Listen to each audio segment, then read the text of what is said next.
Sally, thanks so much for being here. Obviously, your presence is appreciated, and apologies for getting the guy interviewer. I hope you... No, well, I'm delighted to be here, and thank you for the warm welcome. I feel like I should be interviewing you. No. You don't want to go there. And asking you what it feels like to be in this room full of powerful women. Oh, this is the best week of my life.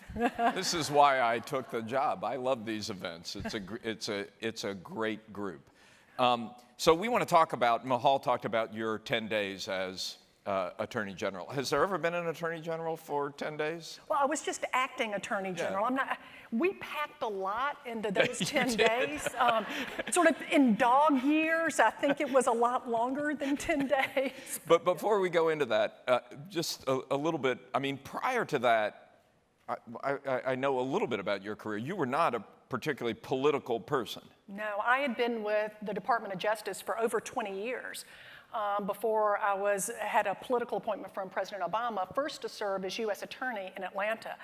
I had come from private practice, a big firm in Atlanta, and went to DOJ and expected I would quickly go back to private practice, but I immediately fell in love with the mission of DOJ and was committed to that, still committed to that, and sort of found myself 20 years later still there. So when you were asked to be acting Attorney General, which is by definition a political position, even if you're acting, did you think about not doing it? I mean, did you have an option? How did it happen?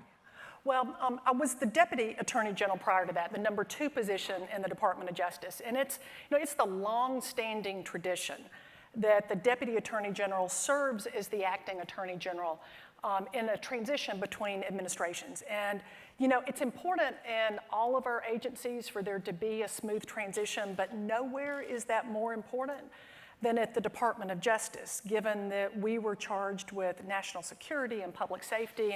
And so for that reason, I was happy to serve. Felt it was important for continuity and for the nation. Absolutely, yeah. How quickly in those 10 days did you know that you were going to have to go to the White House on the Mike Flynn issue? Pretty quick. Did you know before you took the job that was going to be an... I can't go into the details of that beyond what I've already testified to and what's public now, but certainly it was very soon into the tenure there that we knew that there was going to be an issue that we needed to apprise the White House of. Was there any question in terms of past policies, procedures of the Justice Department? Was there any question about the propriety of doing that, of going to the White House and warning the president that his national security advisor could be compromised because of contacts with the Russians, which is essentially what you did? No, I mean, there wasn't a playbook for this. The good news is this doesn't happen very often. So that's the good news. The bad news is there's not really a script for how you handle it. But there wasn't any doubt, given the situation that we were in, given General Flynn's underlying conduct that I can't go into because even though everybody else has talked about it, it's classified, so I'm not going to talk about it. Given his underlying conduct, and then what continued to happen where he was misleading individuals within the White House, including the Vice President. Who was then going out and misleading the American public. And so in your mind, there was no choice? In my mind, whether there was a choice or not, it was the right thing to do. The White House needed to know this information so that they could take action with respect to And how was your action received? Well, I didn't expect that they were going to be happy to hear this information. I mean, but it wasn't my job to go have a lot of happy talk. It was our responsibility at the Department of Justice with the National Security Division and with the various members of the intelligence community to do everything that we could to protect the national security of our country. And that included telling the White House that their national security advisor had engaged in problematic underlying conduct, that he had lied about it, that they in turn had misled the American people, and that we weren't the only ones who knew this, that the Russians knew it too, and consequently believed that the national security advisor was And so how was it received? Well, I think they were startled. I dealt with Don McGahn. Yes. You didn't on this one, you didn't deal directly with the president. No. I dealt with Don McGahn, and I think as I testified previously before the Senate, we had more than one meeting on this, and I think he was taking it all in, and I don't really know sort of how he was dealing with that after that, because then I was out of the Justice Department pretty quickly after. So you didn't get, in those meetings, there wasn't any immediate blowback? I wouldn't call it blowback. I mean, there was in the second meeting, I remember, and I said this publicly, that Mr. McGahn asked me essentially, what's it to DOJ if one White House official is lying to another White House official? And you explained. Yeah, so we kind of walked back through again. It wasn't just a question of one official lying to another. It was the underlying conduct that was problematic, that the American people had been misled, and again, the serious compromise position that it put it in. And you don't want your national security advisor to be in a position... compromised by the Russians. That seems reasonable. It seems sort of basic to us. And so then the next day after your last meeting with Don McGahn, you hear about the travel ban. How did you hear about the... Actually, it was the same day. The day before, I had had a meeting. There should be a movie made about these 10 days. You know, the 10 days, and in fact, what was kind of funny about this is that the normal tradition during this time is that everything stays status quo. Nothing happens. Nothing happens. Everything stays status quo during a holdover time. And so the deal is that none of the Obama administration policies or positions and cases would change during the time I was acting. You wouldn't make policy pronouncements. And likewise, I'm not going to haul off and do new policy pronouncements. We keep everything status quo. And in fact, my chief of staff had told me that things were going to be so quiet, there'd be time for a lot of long, boozy lunches during this time. You didn't have, in those 10 days, how many boozy lunches did you have in those 10 days? There was a boozy lunch or two after. This was all over. Okay, so same day you hear about the travel ban. How did you hear about the travel ban? It was Friday. Thursday, I had been over there initially talking with Mr. McGahn, and then Friday afternoon, I was back again.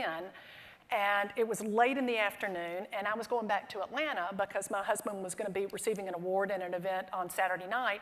And I'm in the car on the way to the airport, and I get a call from my principal deputy.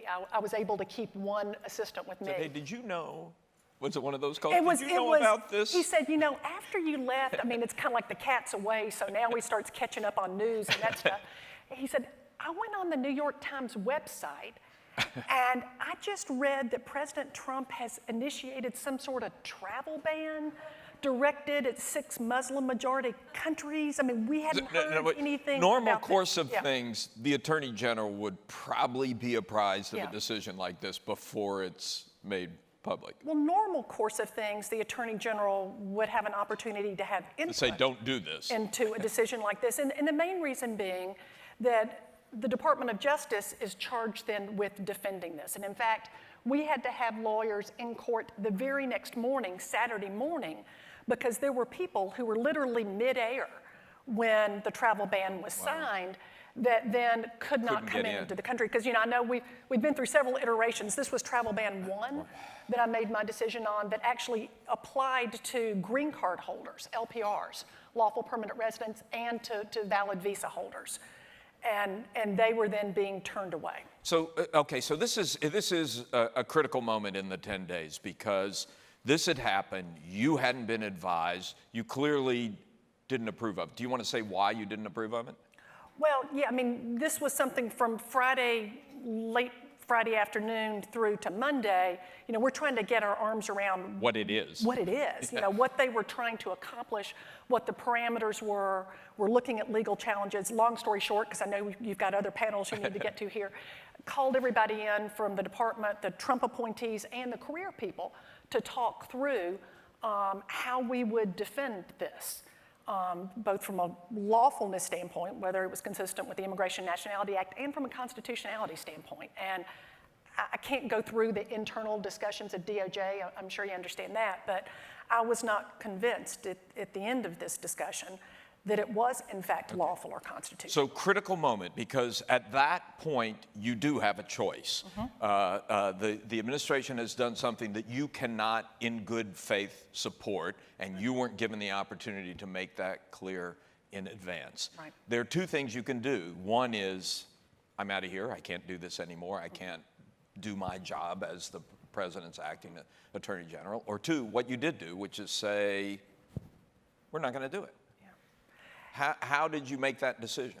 Yeah, and that was the quandary, actually. And I'm sure it's not unlike probably high-stakes decisions that you all have made in your professions in a very compressed period of time.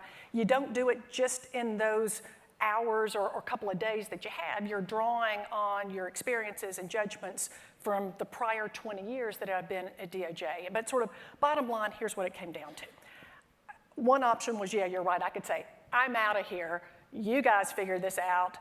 I'm not going to be part of this.